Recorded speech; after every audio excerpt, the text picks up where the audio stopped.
식당 기도하심으로 주일 예배를 하나님 앞에 드리시겠습니다.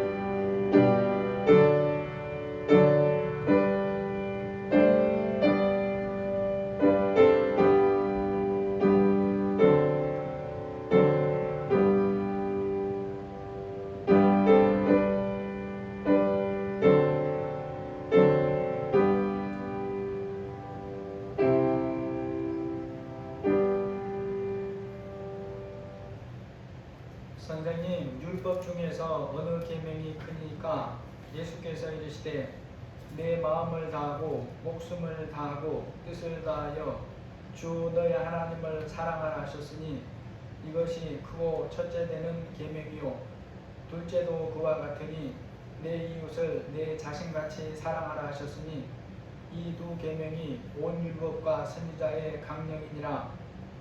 하나님 아버지 감사합니다. 우리를 하나님 자녀로 삼아주셔서 하나님을 목숨을 다해 사랑하게 하여 주시고 또 내 이웃을 내 자신같이 사랑하라고 우리를 이 땅에 남겨두신 것을 감사합니다. 하나님 아버지께 이 시간 우리가 온 마음을 다해 예배하게 도와주시고 또 하나님을 기쁘시게 하는 예배자로서는 이 시간 되게 하여 주옵소서.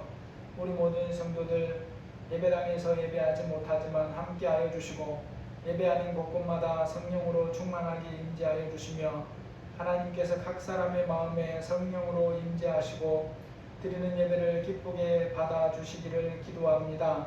우리의 마음을 하나님 앞에 드리오니 성령으로 역사해 주옵소서. 예수님의 이름으로 기도합니다. 아멘. 찬송가 43장입니다.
사도신경으로 신앙 고백하시겠습니다. 전능하사 천지를 만드신 하나님 아버지를 내가 믿사오며 그 외아들 우리 주 예수 그리스도를 믿사오니 이는 성령으로 잉태하사 동정녀 마리아에게 나시고 본디오 빌라도에게 고난을 받으사 십자가에 못 박혀 죽으시고 장사한 지 사흘 만에 죽은 자 가운데서 다시 살아나시며 하늘에 오르사 전능하신 하나님 우편에 앉아 계시다가 저리로서 산자와 죽은 자를 심판하러 오시리라. 성령을 믿사오며 거룩한 공예와 성도가 서로 교통하는 것과 죄를 사하여 주시는 것과 몸이 다시 사는 것과 영원히 사는 것을 믿사옵나이다. 아멘. 찬송가 331장입니다.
하나님 아버지 감사합니다.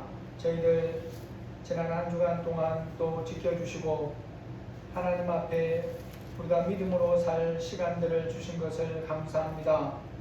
그런데 돌아보면 우리가 시간들을 하나님 보시기에 성실하게 믿음으로 사용하지 못한 것들이 많음을 고백합니다. 하나님 불쌍히 여겨주시고 우리에게 주신 시간들도 생명임을 깊이 깨닫게 하여 주시고 성령의 인도하심을 따라 잘 사용할 수 있도록 믿음으로 성실하게 삶에 사용하는 저희들이 되도록 불쌍히 여겨주시기를 기도드립니다. 하나님의 말씀대로 살지 못한 것들 불쌍히 여겨주시고 예수님의 보혈로 정결하게 하여 주셔서 이 시간 하나님이 온전히 기뻐하시는 영과 진리로 드리는 이 예배 시간 되게 하여 주옵소서. 하나님 아버지를 영광스럽게 하고 하나님을 우리의 삶의 주인으로 고백하며 믿음으로 예배하는 이 시간 되게 하여 주시기를 기도드립니다. 아버지 하나님 반석교회와 성도들을 기억하여 주시고 우리 성도들의 가정을 기억하여 주시고 우리 한 사람 한 사람을 기억하여 주셔서 하나님을 기쁘시게 하는 귀한 예배하는 삶이 되게 하여 주옵소서. 우리가 삶으로 드리는 영적인 예배를 드리는 삶이기에 부족함이 없도록 불쌍히 여겨주시기를 기도합니다. 우리 성도들 사회적으로 어려운 중에 있는데 불쌍히 여겨주셔서 가정과 자녀들과 직장과 사업장 위에 하나님의 은혜로 이 어려운 시간들을 믿음으로 잘 감당하며 통과할 수 있도록 도와주시기를 기도드립니다. 주님이 살펴주시고 함께하여 주옵소서. 아버지 하나님, 우리가 살고 있는 이 시간적으로 환경적으로 특별히 믿음으로 사는 것이 얼마나 중요한가를 다시 한번 깨닫게 되는 그런 시간들을 보내고 있습니다. 코로나로 인해서 또 교회에서 많은 그런 전명자들이 코로나에 아버지 하나님이여 또 우리가 노출되고 있어서 우리의 힘으로 하나님 앞에 어쩔 수 없이 기도할 수 없는, 기도하지 않을 수 없는 그런 시간 속에 살고 있습니다. 또 우리가 우리 생각을 따라 최선을 다하지만 여기에 전염됨으로 인해서 또 이웃들에게 전파함으로 세상으로부터 말로 표현할 수 없는 그런 비난을 받는 속에 있습니다. 하나님, 우리가 하나님 앞에 의인 10명의 역할을 감당하지 못한 것, 빛과 소금의 사명을 감당하지 못한 것을 용서하여 주시기를 기도합니다. 이 땅의 주의 백성들이, 교회들이 빛과 소금의 사명을 잘 감당할 수 있도록 도와주옵소서. 주의 백성들의 기도를 불쌍히 여기사 들어주시고 하나님께서 구별해 주시기를 기도합니다. 아버지 하나님께서 함께하여 주셔서 이 나라가 속히 이 어려움에서 빠져나오게 하여 주시고 코로나19가 종식되게 해주시고 치료제와 백신도 허락해 주시기를 기도합니다. 그래서 예배당에서 하나님께 마음껏 예배하며 서로 하나님 얼굴을 보고 사랑하며 하나님의 말씀을 따라 행제를 사랑하고 세워가는 귀한 사명을 잘 감당할 수 있도록 은혜 위에 은혜를 부어 주시기를 기도합니다. 아버지 하나님, 나라를 위해서 기도합니다. 대한민국을 기억하여 주시고 정치, 경제, 외교, 국방 모든 문제를 주장하여 주시고 대통령, 장관들, 국회의원들을 불쌍히 여기사 그들의 하나님의 일에 선하게 쓰임받는 자들이 되게 하여 주옵소서. 하나님이 나라에 하나님이 기뻐하는 그런 법들이 만들어지게 하여 주시고 하나님이 기뻐하지 않는 법들은 하나님 만들어지지 않게 막아주시고 그러한 것들을 주장하는 자들을, 시도하는 자들을 다 하나님이 꺾어주시기를 기도합니다. 주께서 역사하여 주시고 그 중에 예수 믿는 자들을 통해서 선한 영향력을 미칠 수 있도록 인도해 주시기를 기도합니다. 하나님 아버지, 국제적으로도 이 나라를 기억하여 주시고 경제적으로도 불쌍히 여겨주셔서 주의 백성들이, 이 땅의 백성들이 열심히 땀 흘려 일하고 그 대가를 정당하게 받으며 또 하나님 정당하게 바르게 사용하며 사는 이 나라가 될 수 있도록 인도하여 주옵소서. 아버지, 함께 세워가는 흰돌 좋은 수평교회와 또는 오고 가지도 못하는 필리핀의 김재성 선교사님과 그 가정이 함께하여 주시고 보호하여 주셔서 주신 곳에서 하나님이 주신 사명들을 힘있게 잘 감당할 수 있도록 도와주시기를 기도합니다. 아버지, 우리 반석교회 속한 우리 자녀들을 기억하여 주시고 우리 중고등학생들을 기억하여 주시고 청년들을 붙들어 주시기를 기도합니다. 그들의 인생 앞날을 세밀하게 살펴주셔서 하나님이 열어주시는 길을 따라 잘 믿음으로 걸어갈 수 있도록 인도하여 주옵소서. 이 시간도 하나님께서 영광 받으시는 예배 되게 하여 주시고 우리의 마음과 생각들이 온전히 주님을 향하도록 역사하여 주옵소서. 예배하는 가정마다 하나님이 축복하여 주옵소서. 예수님의 이름으로 기도합니다. 아멘.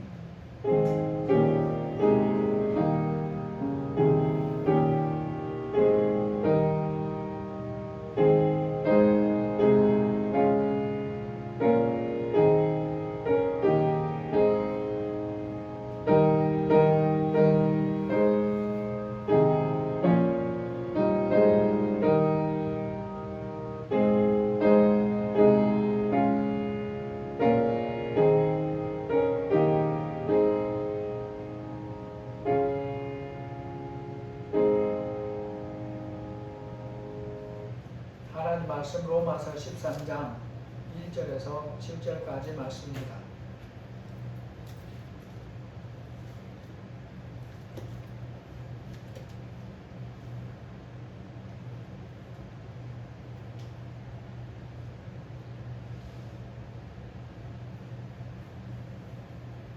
각 사람은 위에 있는 권세들에게 복종하라. 권세는 하나님으로부터 나지 않음이 없나니 모든 권세는 다 하나님께서 정하신 바라.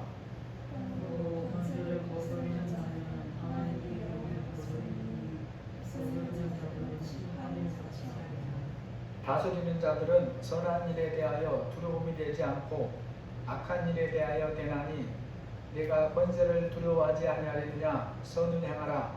그리하면 그에게 칭찬을 받으리라. 그는 하나님을 사랑하며 우리에게 선을 베푸셨느니라. 그러나 내가 악을 행하거든 두려워하라. 그가 우리 칼을 가지지 아니하였으니 곧 하나님의 사역자라여 악을 행하는 자에게 진노하심을 따라 보응하는 자니라. 그러므로 복종하지 아니할 수 없으니 진노 때문에 할 것이 아니라 양심을 따라 할 것이라. 너희가 주세를 바치는 것도 이로 말미암으니라. 그들이 하나님의 본이 되어 바로 이에 항상 있으리라.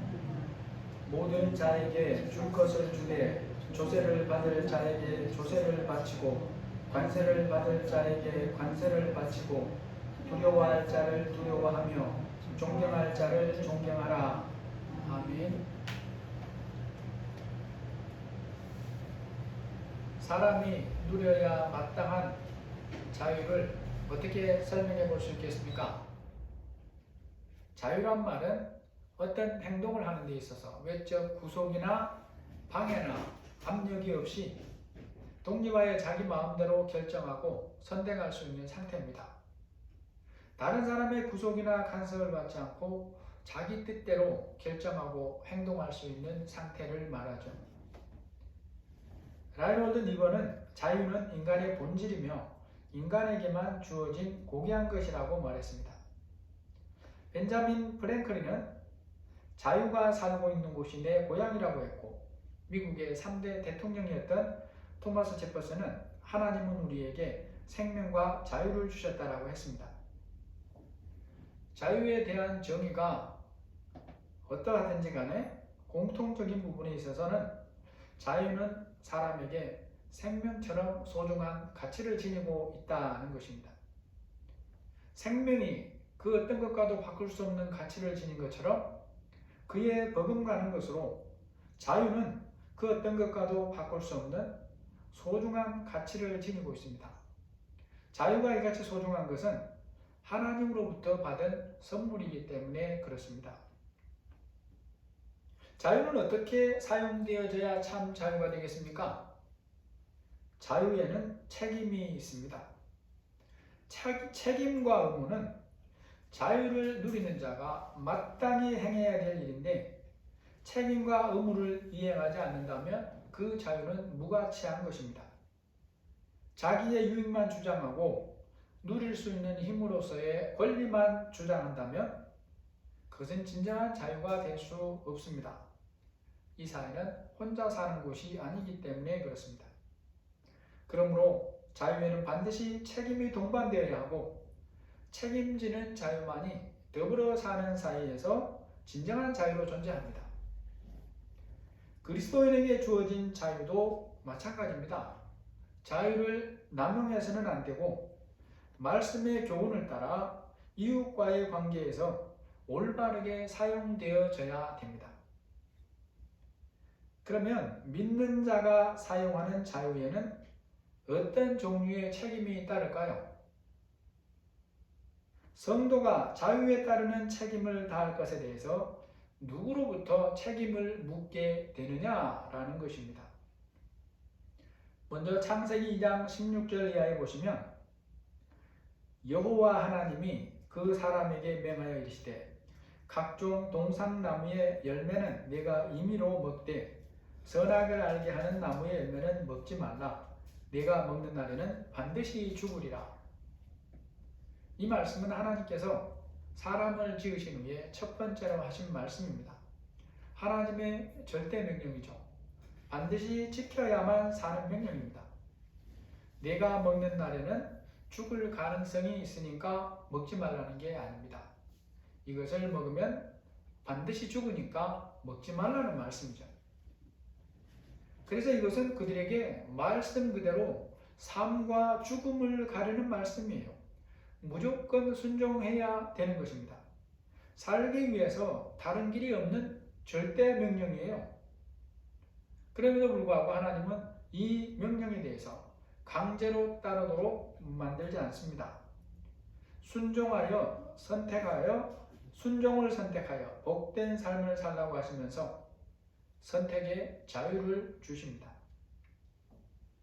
이러한 하나님의 말씀을 아는 우리에게 적용해서 중요한 것은 그 다음부터입니다. 말씀을 깊이 생각하고 그래서 자신의 결정들을 하면서 살아야 된다는 거죠. 하나님이 자유를 주셨기 때문에 아무렇게나 사용해도 된다는 것이 아닙니다. 내가 사용하는 자유에는 반드시 책임이 따름을 알고 사용해야 됩니다. 이 말씀은 글자 그대로 무엇이나 선택할 수 있는 자유입니다. 다시 말해서 하나님이 강제로 막지 않는다는 그런 자유예요. 그럼에도 분명히 하나님은 여기에 대해서 책임을 져야 한다고 말씀합니다. 이것이 성경에서 찾아볼 수 있는 자유와 책임의 관계에서 첫 번째로 주는 귀한 말씀입니다. 하나님은 아담에게 많은 자유를 줍니다. 동산에 있는 모든 나무 열매를 마음껏 먹을 수 있는 자유를 줍니다. 그러면서 한 가지를 말씀하는 거예요. 선악을 알게 하는 나무 열매는 먹지 말라. 내가 먹는 날에는 반드시 죽으리라. 그럼에도 이것이 또한 강제로 집행되는 것이 아니라고 하는 사실입니다. 그들의 삶과 죽음에 대해서 주신 절대 말씀임에도 그 말씀에 따를 것이냐 말 것이냐에 대한 결정을 그들 스스로 할 수 있도록 자유를 줬다는 거죠. 어마어마한 자유를 준 겁니다. 하나님의 말씀을 거부할 수 있는 자유를 줬다는 것은 최고의 자유를 주었다는 것과 마찬가지입니다. 그래서 이 놀라운 자유를 받은 사람이 그 자유를 사용하는 것에 대한 책임이 따릅니다. 아무렇게나 자기 마음대로 사용하면 되는 게 아니라라는 것입니다. 왜냐하면 그 자유를 사용한 책임에 대해서 바르게 사용했느냐, 잘못 사용했느냐에 대해서 결산이 따르기 때문입니다. 그 결산을 누가 하느냐? 하나님께서 하시기 때문에 그렇습니다.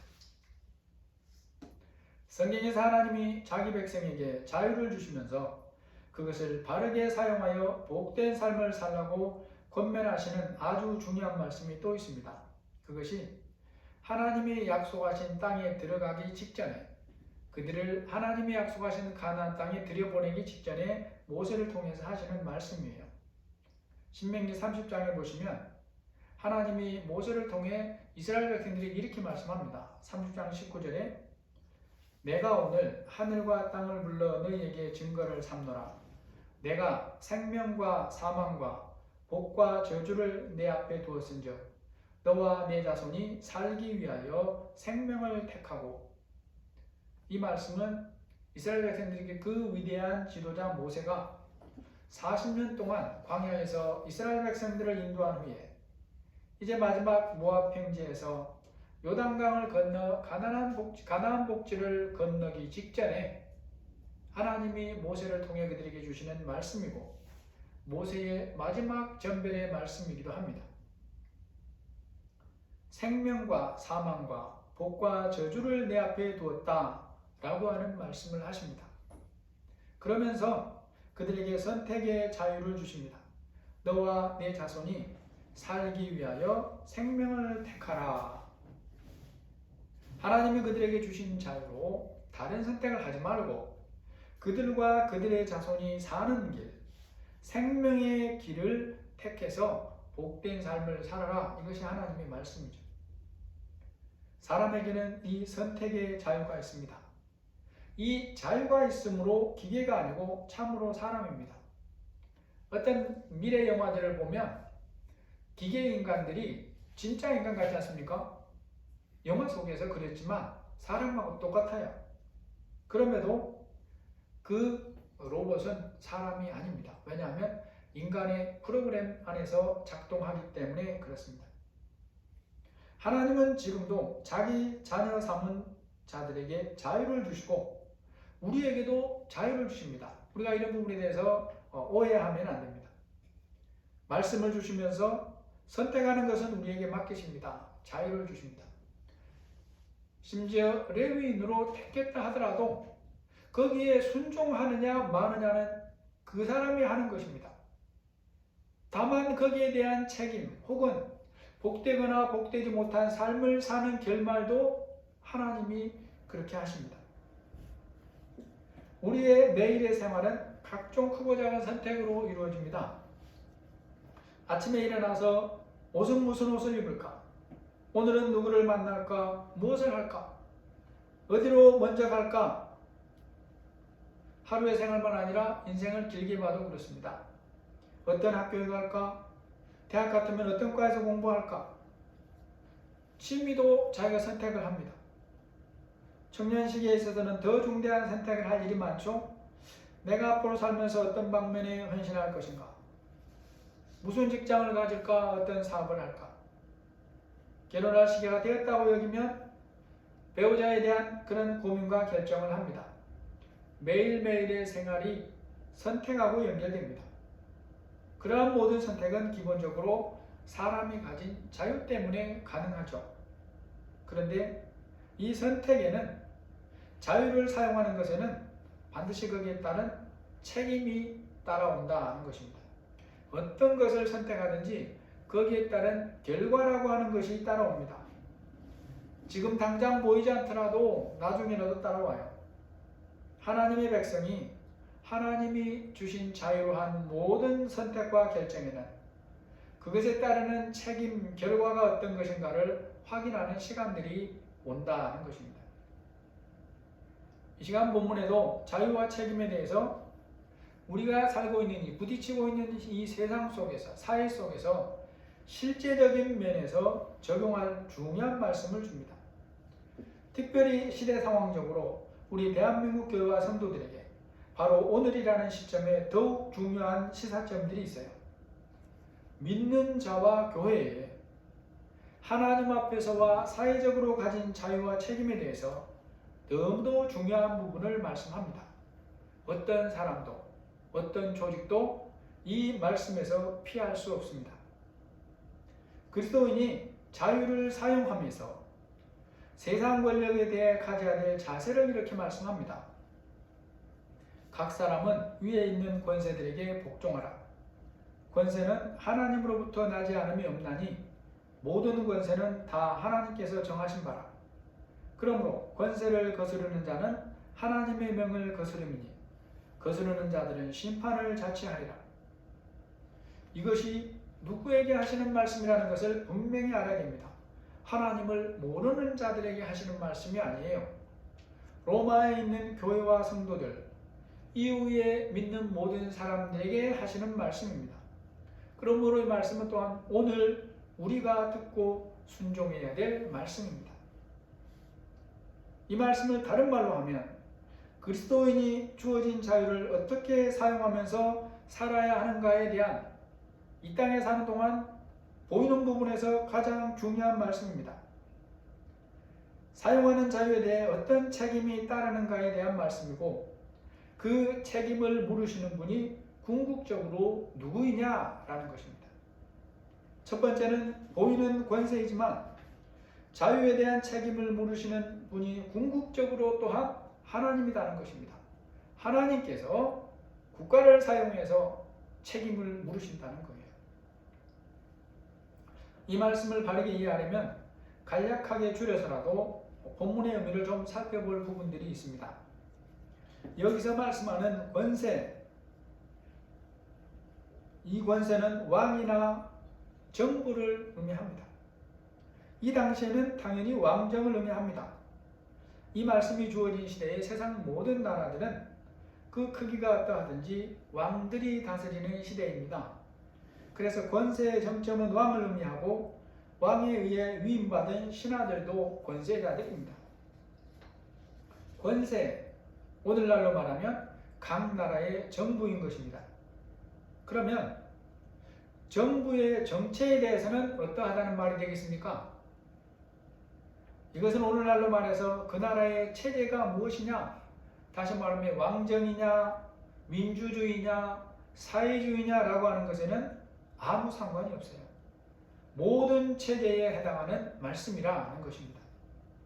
이 부분이 오늘 대한민국에 사는 우리에게는 상당한 충격으로 들릴 수 있어요.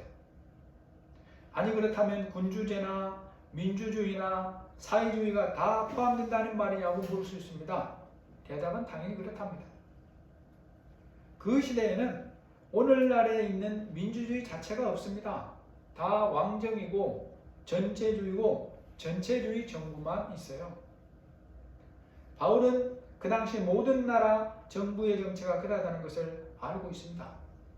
그럼에도 불구하고 이 말씀을 하나님의 말씀으로 주셨다는 거예요. 모든 그리스도인은 이 말씀에 따라 정부, 권세에 대해서 이렇게 대하라는 것입니다.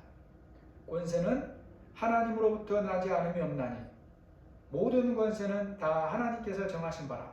그러므로 권세를 거스르는 자는 하나님의 명을 거스름이니 거스르는 자들은 심판을 자취하리라. 그러므로 오늘날 모든 그리스도인은 문화나 시대가 달라졌다는 말로 이 말씀을 피해갈 수 없습니다. 정부의 정체에 상관없이 적용되는 말씀이에요. 그리스도는 기본적으로 그 나라 정체가 무엇이든지 자그마음에 들지 않는다고 해서 이 말씀에 불순종한 권리를 가지는 것이 아닙니다. 그래서 정통성이 없이 세워진 권세나 정부조차도 자기들이 불법으로 탈취한 정권을 정당화시키고 유지하려고 때로 본문의 이 말씀을 가지고 그리스도인들에게 제시하기도 합니다. 그것이 합당하지 않지만 그럼에도 이 말씀을 이용하려고 한다라는 거죠.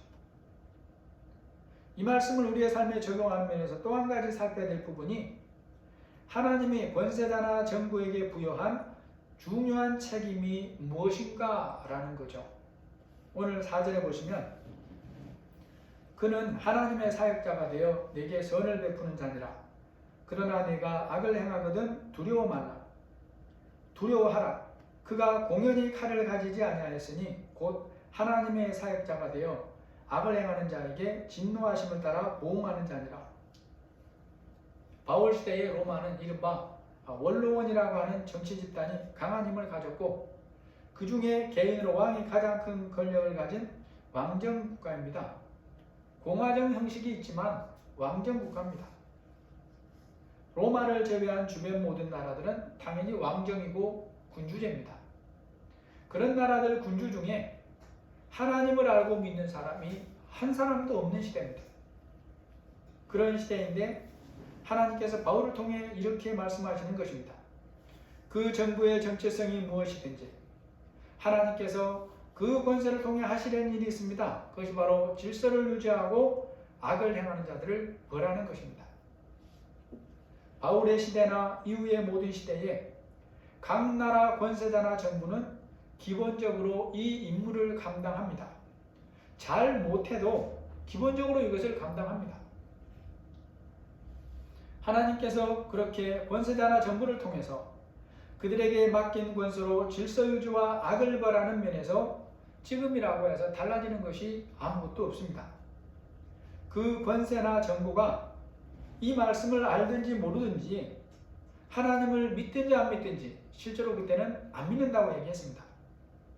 정부가 맡은 그러한 책임을 잘 감당하면 그것은 하나님 보시기에 하나님의 사역자가 됩니다.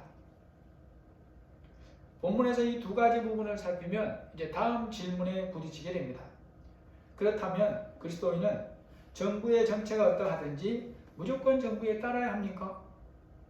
정부 정체가 사회주의나 전체주의일지라도 따라야 합니까? 권세자나 정부가 때로는 악을 행함에도 불구하고 그들에게 또는 그런 정체성을 가진 정부에 복종해야 한다는 말입니까? 현재 민주주의 나라에 사는 우리나라 입장에서 보면 이것을 받아들이기 어렵다고 여길 수 있습니다. 권세자나 정부가 명백하게 잘못하는 것이 있다면 분연히 일어나 잘못하는 것에 대해서 거부해야 한다고 말할 수 있습니다.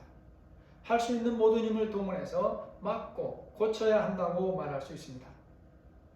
현재 우리나라 정치제도에서는 이 부분에서 국민에게 주어진 권리가 있습니다. 이 부분은 조금 후에 살펴보도록 하겠습니다.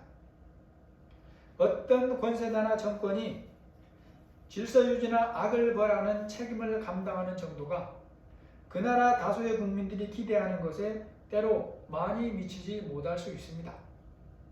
그럼에도 불구하고 하나님께서 그리스도인에게 주신 권세에 대한 복종의 의무는 사라지지 않습니다. 이것이 본문이 가르치는 명백한 교훈입니다. 왜 이것이 그럼에도 불구하고 하나님의 명백한 말씀인가를 알아야 됩니다.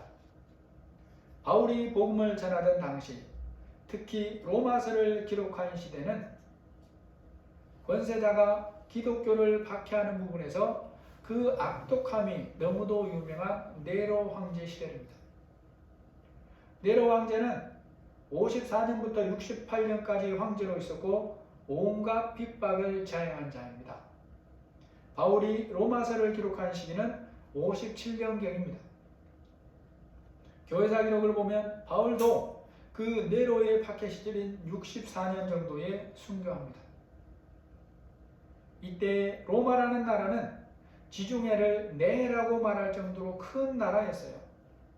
바울이 로마의 권세자나 정치체제가 그러하다는 것을 다 알고 있습니다. 이때 로마의 최고 권세자가 네로이고 그가 하는 악행을 알고 있어요. 그럼에도 불구하고 이렇게 전한 것은 그것이 하나님의 말씀이기 때문에 그런 것입니다. 그러므로 이 말씀은 권세자의 행위나 정부가 펼치는 정책이 어떠하든지 그리스도인은 모든 정부에 대해서 기본적으로 이렇게 대해야 된다는 것입니다. 정부나 권세를 두려워하지 않으려면 이렇게 살아야 한다고 말씀합니다. 13장 3절에 보면 권세를 두려워하지 아니하려느냐? 선을 행하라. 참고로 이때 선은 무슨 선이라고요? 성경이 말하는 선이 아니라 그랬어요. 그 나라 군주는 하나님을 몰라요. 그러니까 진리에 비춘 선은 있지도 않아요. 그러면 이 선은 뭡니까? 국가가 만들어 놓은 그런 법에 의한 선을 행하라, 이런 정도의 수준이에요. 권세나 정부에 대한 그리스도인의 태도에서 예수님은 어떠하셨습니까? 예수님이 활동하던 이스라엘은 로마의 식민지입니다. 식민지는 그 나라의 법의 수준이 어떠하든지 그 법이 제대로 집행되는 면에서 보면 본국보다는 당연히 못한 지역입니다. 최고 권력자나 정부의 감독이 본국보다 약하게 미치는 곳이라는 뜻입니다. 그래서 이스라엘 백성들이 로마의 법과 지배를 받는 식민 백성인데 로마 본토보다 더 불법이 행행하는 그런 상태로 힘들고 고난당하며 살고 있어요. 그래서 가능하기만 하다면 하나님께서 그들을 로마로부터 당하는 그러한 고난에서 즉시 구원해 주시는 것이 하나님의 당연한 뜻인 것처럼 보여지는 그런 모습입니다. 그렇게 고난 속에 살고 있는데 예수님이 오셔서 놀라운 이적들을 행하십니다. 예수님의 능력이면 로마를 몰아내는 것쯤은 일도 아니라는 생각을 가지게 합니다. 오병이어의 이적을 행하실 때 특별히 그 백성들이 이런 생각을 강하게 가졌어요. 백성들이 그런 생각을 가진 것을 아신 예수님이 어떻게 하시는가? 요한복음 6장 15절에 보면 예수께서 그들이 와서 자기를 억지로 붙들어 임금으로 삼으려는 줄 아시고 다시 혼자 산으로 떠나가시니라. 빌라도가 예수님께 신문하면서 예수님께 왕이냐고 물을 때 예수님이 뭐라고 대답하십니까? 요한복음 18장 36절에 보면 예수께서 대답하시되 내 나라는 이 세상에 속한 것이 아니니라. 만일 내 나라가 이 세상에 속한 것이었다면 내 종들이 싸워 나로 유대인들에게 넘겨지지 않게 하였으리라. 이제 내 나라는 여기에 속한 것이 아니니라. 예수님이 이렇게 명백하게 말씀하셨기 때문에 그럼에도 불구하고 이 땅 위에서 권세나 정치체제나 제도를 통해서 하나님 나라를 이루어 보려고 한다면 그것은 하나님의 말씀과 아무 상관이 없다는 것을 알아야 됩니다. 예수님은 이 세상에 그런 것으로 하나님 나라를 이루려고 오신 분이 아닙니다. 물론 정당한 기회를 따라 정체를 바르게 보다 더 바람직한 모습으로 바꾸어가려고 노력하는 것은 성경이 지지를 합니다. 그러나 그럼에도 불구하고 그 최고의 정점에 이르렀다고 하더라도 그런 것으로 하나님은 이 땅에 하나님 나라 이루려고 오신 것이 아니었습니다. 예수님은 그러한 것을 거부하셨어요. 그러면 오늘 대한민국에 사는 그리스도인에게 정치 체제나 권세에 대해서 하나님 말씀에 비추어 가져야 할 합당한 태도, 마땅한 태도, 순종하는 태도가 뭐겠습니까? 대한민국은 민주국가입니다. 법을 가진 나라입니다. 법에 따라서 집회, 결사의 자유가 있습니다. 법에 따라 그러한 것을 사용하고 모이고 집회할 수 있습니다. 권력자나 정부가 우리나라가 가진 법에 비추어 잘못하고 있다면 거기에 대해서 내가 말하고 싶으면 잘못하고 있다고 주장할 수 있습니다. 이러이러한 법은 만들지 말고 저러저러한 법을 만들어 달라고 주장할 수 있습니다. 심지어 어떤 죄를 범한 사람을 처벌해 달라고 주장할 수 있어요. 여기까지는 말씀에 비추어서 우리나라 국가법에 비추어 잘못된 것이 없습니다. 우리는 바울 당시 로마와 같은 정치체제에 살지 않기에 이런 것을 할 수 있습니다. 국가가 법으로 이런 것을 할 수 있게 허용하고 있어요. 국가의 법 안에서 주장하면 국가가 법으로 보호를 하게 되어 있습니다. 중요한 것은 표현하는 과정이나 방법이 하나님의 말씀과 국가의 법에 맞아야 된다라고 하는 것입니다. 예를 들어서 집회를 하고 싶으면 허락을 맡아서 해야 됩니다. 법적으로 허락을 받고 해야 됩니다. 자기 신념이나 주장을 할 때 거짓으로 모함하거나 저주하거나 선동하고 미혹하는 것은 하나님의 말씀에 명백하게 반하는 것이고 자기 주장을 위해 이웃을 위험에 빠뜨리는 것도 명백하게 말씀에 반하는 것입니다.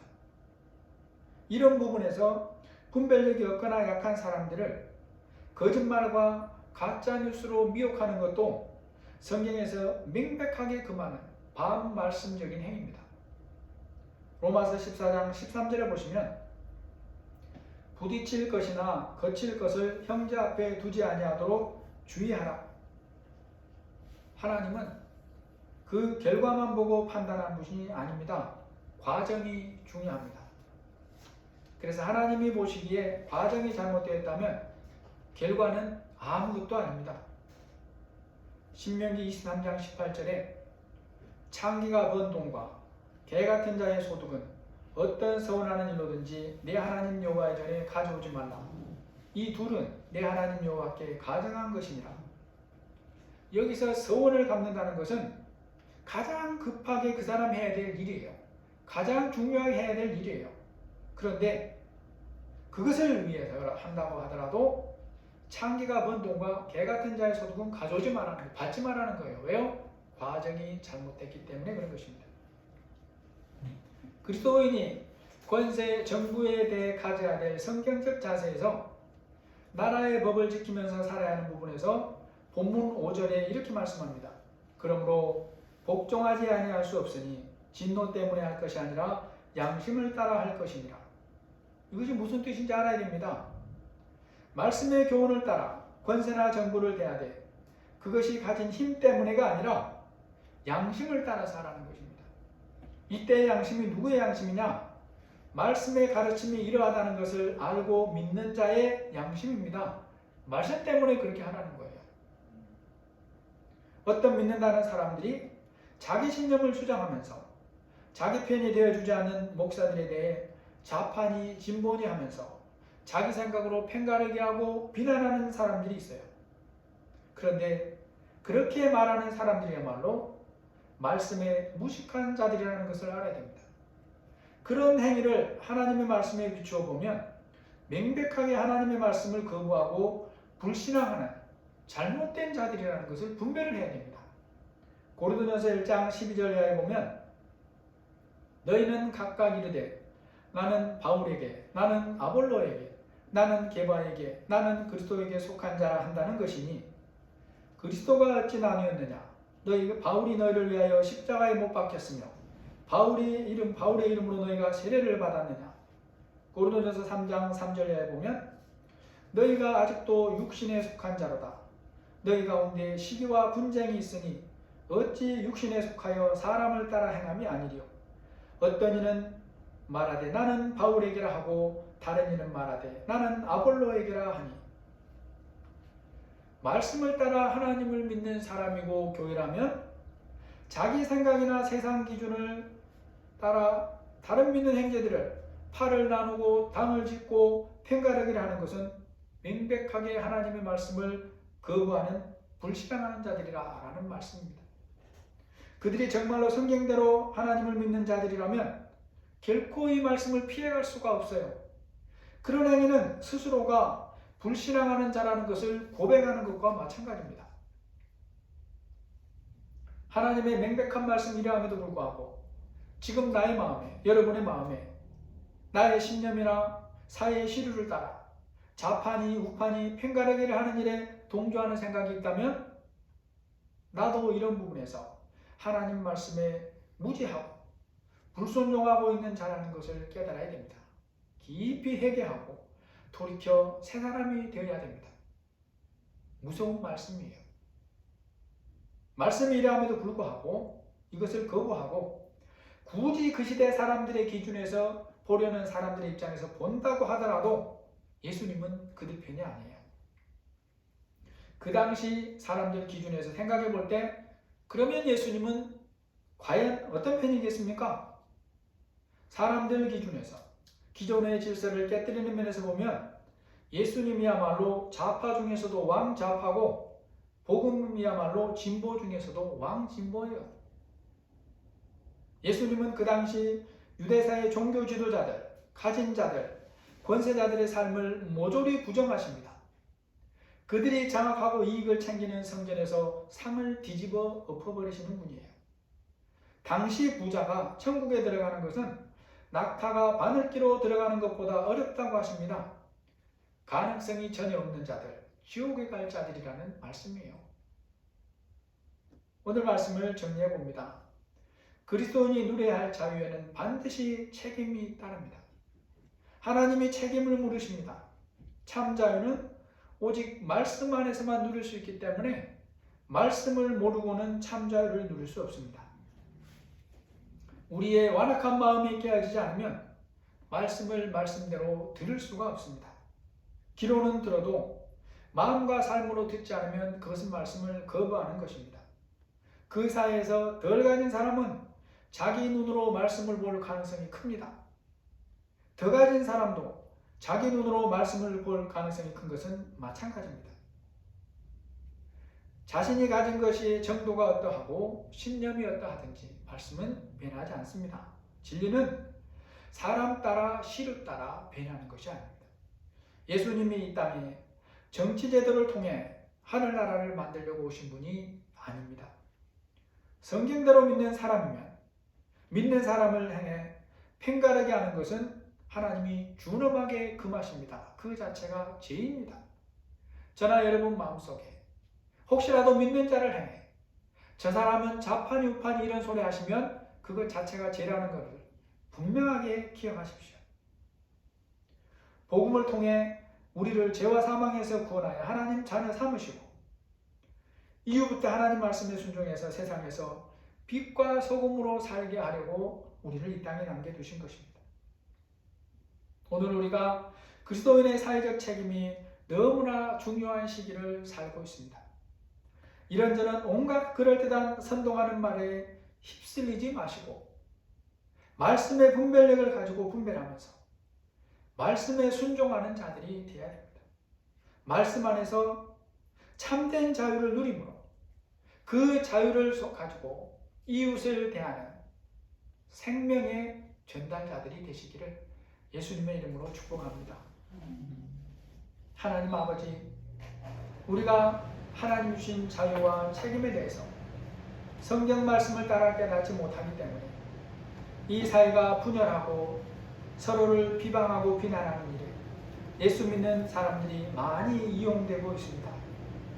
하나님의 말씀을 외면하거나 모르거나 부인하기 때문에 예수 믿는 자들이 이 세상에서 많은 욕을 먹고 있습니다.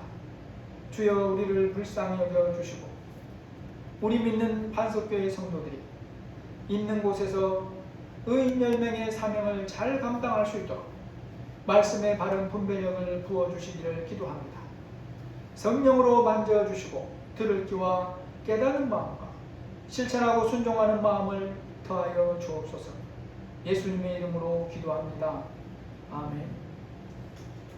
찬송가 336장입니다.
하나님 아버지 감사합니다. 오늘도 저희들 하나님 앞에 예배당에서 교회에서 예배하게 하시고 또 귀한 물질을 믿음을 따라 드릴 수 있게 하시니 감사합니다. 우리 성도들 가정과 직장 사업장 위에 복을 주시고 하나님 말씀대로 기도하오니 이러한 양식을 부어주셔서 주님 뜻대로 잘 사용하며 복된 나눔의 삶을 감당할 수 있도록 은혜를 부어주시기를 기도합니다. 복된 유통자의 삶을 살도록 은혜를 더하여 주옵소서. 한 주간의 삶도 또 보이지 않는 위협으로부터 지켜주시고 보호하여 주옵소서. 피해야 될 장소와 피해야 될 사람들 우리가 알지 못하오니 불쌍히 여기시고 하나님이 함께 하심으로 도와주옵소서. 예수님의 이름으로 기도합니다. 아멘. 한 주간 사시는 동안 교회 기도 제목을 가지고 꼭 기도해 주시고 특별히 사회적으로 많은 비난 속에 있는 땅의 교회와 성도들이 회개하고 분별하며 하나님의 뜻을 구하는 일에 더욱 힘쓰고 바로 우리가 그런 자들이 되도록 기도하시기를 바랍니다. 한 주간도 한 주간 연기가 됐는데 한 주간 연기하는 동안 믿음 안에서 잘 사시고 그래서 또 다음 주일까지는 못 보지만 그 다음부터는 볼 수 있기를 하나님 앞에 기도하면서 한 주간 사시기를 예수님의 이름으로 축복합니다. 찬송가 212장입니다.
이제는 우리 주 예수 그리스도의 은혜와 하나님의 사랑하심과 성령의 교통하시고 인도하시고 보호하시는 은혜가 믿는 자에게 주신 자유와 그 자유에 따르는 책임이 무엇인지를 알고 이 세상에서 빛과 소금 된 사명을 감당하기 원하는 우리 모든 성도들 위해 또 거리두기 2.5가 연기되어서 한 주간 동안 또 교회에서 보지 못하지만 믿음 안에서 믿음으로 살기를 원하는 우리 모든 사랑하는 성도들 위해 지금부터 영원토록 함께 계실지어다. 아멘.